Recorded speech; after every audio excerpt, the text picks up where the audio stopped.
시청자 여러분 안녕하십니까? 황셰프의 요리 교실입니다.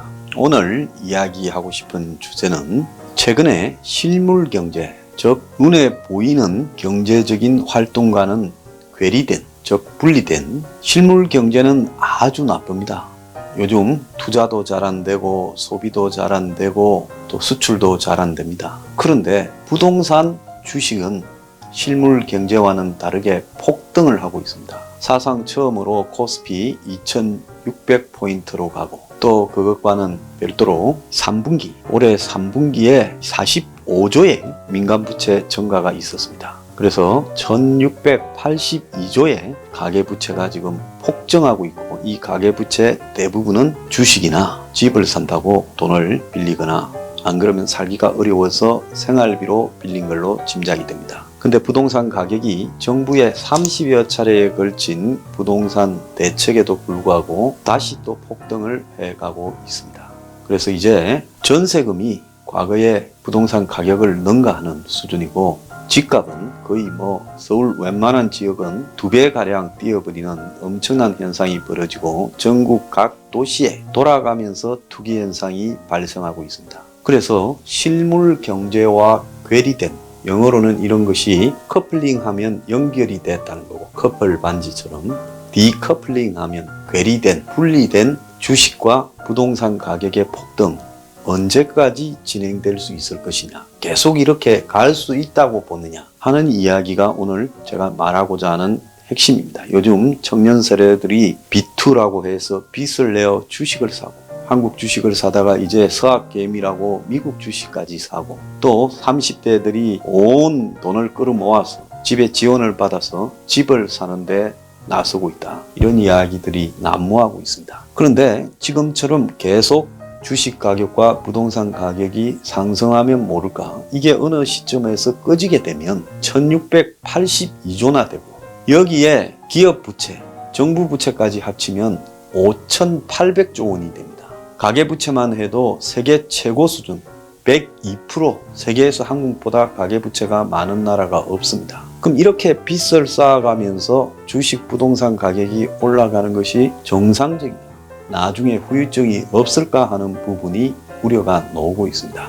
그런데 경제학의 기본적인 원칙은 모든 경제의 가치는 실물 경제에서 나오고 부가가치 생산이 실물 경제가 아닌 경제적인 지표들은 다 헛거다, 이런 원칙이 있어요. 그래서 주식이 오른다고 부동산이 오른다고 이게 실물 경제라고는 절대 말하지 않습니다. 거기는 뭐라고 이야기하면 거품 경제다. 거품이 작았다가 바람을 넣으면 거품이 이만큼 풍선처럼 커지는 거죠. 그래서 실물 경제가 잘 돌아가가지고 기업의 제조업이 잘 돌아가고 수출이 잘 되고 무역이 잘 되고 그리고 기업이 투자를 활발하게 하고 소비가 잘 되면 그리고 또 자영업이 잘 되고 또 서비스업이 덩달아 잘 되면 그때는 실물 경제의 회사들의 주식 가치가 수익이 많이 남으니까 올라가고 그리고 또 주식 가치가 올라가면서 사람들이 투자를 많이 하니까 부동산이 기해져서 부동산 인플레이션이 생기고 이런 거는 매우 자연스러운 현상이다. 경제 호황 때 주식 가격이 올라가는 거, 그거는 그 현상을 반영하는 겁니다.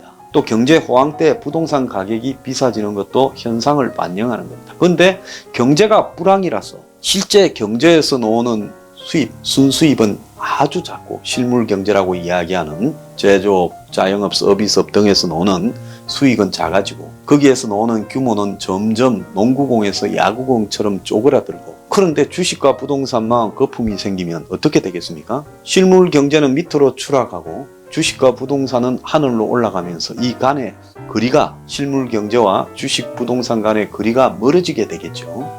역사적으로 실물 경제와 괴리된 주식 부동산 가격의 나홀로 폭등은 1930년에 대공황을 낳았고 요 근래에는 1997년에 한국의 외환위기를 낳았고 또 2000년 초반에는 IT 닷컴 기업들이 실제로 생산하는 거는 별로 없는데 엄청 가치가 비쌌어요. 벤처 회사들이요. 그래서 닷컴 버블이 미국에서 유행하다가 그 회사들 주식이 어느 순간에 휴지 조각이 되었습니다. 그걸 닷컴 버블이라고 하죠.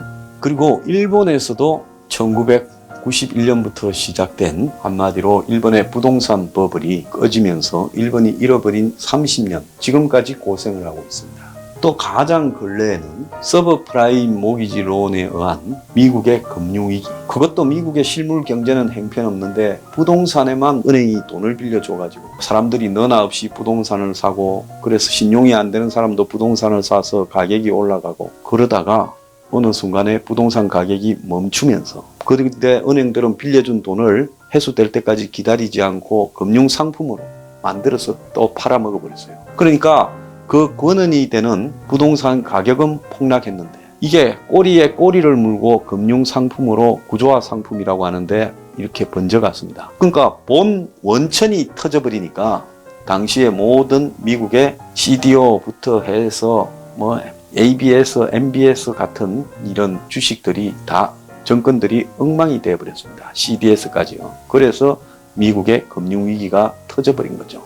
자, 그래서 경제는 복잡하게 설명할 게 아니라 모든 경제의 가치는 어떤 회사로 보면 그 회사가 얼마나 생산을 하고, 그래서 얼마나 매출을 올리고, 그 매출에서 순수익이 얼마나 났는가라는 그걸 중심으로 그 회사 가치가 올라가는 거, 이게 실물에 바탕을 둔 자연스러운 상승인데, 회사는 파는 게 없고 팔수록 적자고 직원을 해고하고 투자도 안 하고 이렇게 쪼그라들어가고 적자가 쌓이는데, 그 회사의 주식은 위로 올라간다면 이것은 뭐겠습니까?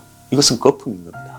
그러면 거품은 언제까지 안 꺼질 수 있느냐?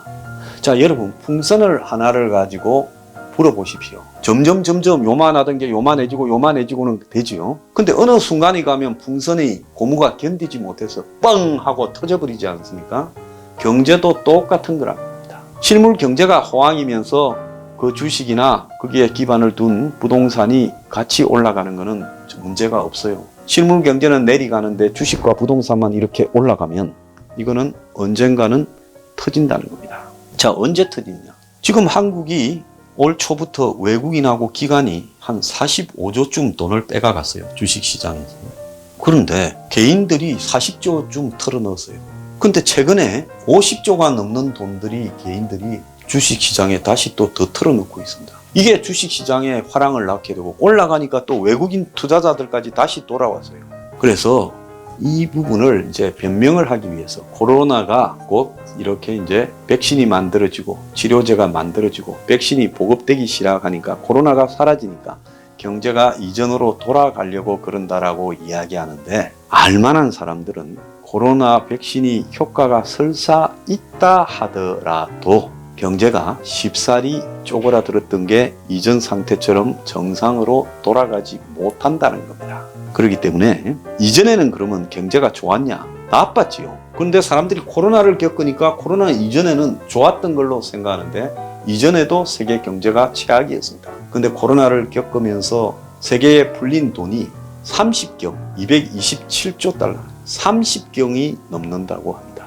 그러니까 엄청난 빚으로 쌓아가지고 세계 경제가 돈이 많이 풀려서 이 돈들이 전 세계를 돌아다니면서 주식하고 부동산만 올리지 기업이나 생산적 활동에는 투자되지 않습니다. 이 속에서 한국의 자영업이나 서비스업이 매우 위기라고 지금 다 이야기를 합니다. 한국의 제조업도 위기입니다. 그러면 이런 것을 구조개혁을 하고, 그리고 노조 부분들을 개혁하고 노동개혁을 하고 또 규제를 완화할 부분은 완화를 하고, 그런 식으로 해서 개혁을 해야 좋아지는데, 한국에는 지금 개혁은 전혀 없습니다. 오히려 주 52시간이라든지 최저임금 인상이라든지 반개혁적으로 가고 있죠. 자, 그러면 한국 경제가 회복될 가능성이 현재로서 있느냐? 저는 개인적으로 임파시 불가능하다고 보고 있습니다. 그러면 한국 경제의 실물 경제와 괴리된 이 주식과 부동산은 언제까지 갈 수 있느냐? 저는 1년도 못 간다고 보고 있습니다. 어느 순간에 이 거품이 터지기 시작할 것이고, 만약에 주식이 왜 이리 비싸지? 이게 비정상적이야, 이제는 해소해야 되겠다고 사람이 마음을 먹으면 어느 순간부터 다 팔기 시작합니다. 투매가 되죠. 폭락이 시작될 수 있습니다. 자, 부동산이 왜 이리 비싸지? 이제 더 이상 안 오를 거야, 팔아버려야 되겠다고 이제 한번 누가 뛰기 시작하면 어느 순간부터 다들 투매를 합니다. 그렇게 되면 빚을 내어서 주식을 사고 빚을 내어서 부동산을 샀던 사람들이 은행에 빚을 갚지 못하는 거죠. 왜? 주식값이 휴지 가격이 되고 부동산 가격이 떨어지면 전부 그 빚을 못 갚는 상황이 벌어지면서 금융위기, 즉 금융기관들이 빌려준 빚을 받지 못해서 문을 닫는 그런 사태가 벌어지기 시작할 거라는 겁니다. 그래서 경제의 핵심은 실물 경제라는 본 바탕, 영어로 본원이라고 하는데 본원 경제를 벗어나서 거품들이 따로 놀 수는 없다. 이거는 경제학의 고전적인 진리입니다.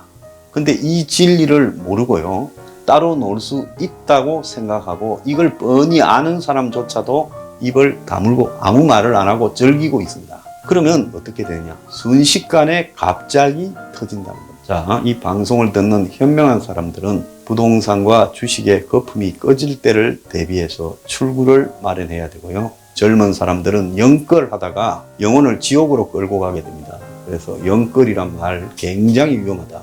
이제 정리를 해야 될 수순이다. 출구 전략을 마련하기 바랍니다. 오늘의 디저트, 실물 경제, 본판과 괴리된 높은 주가와 높은 부동산 가격은 없다.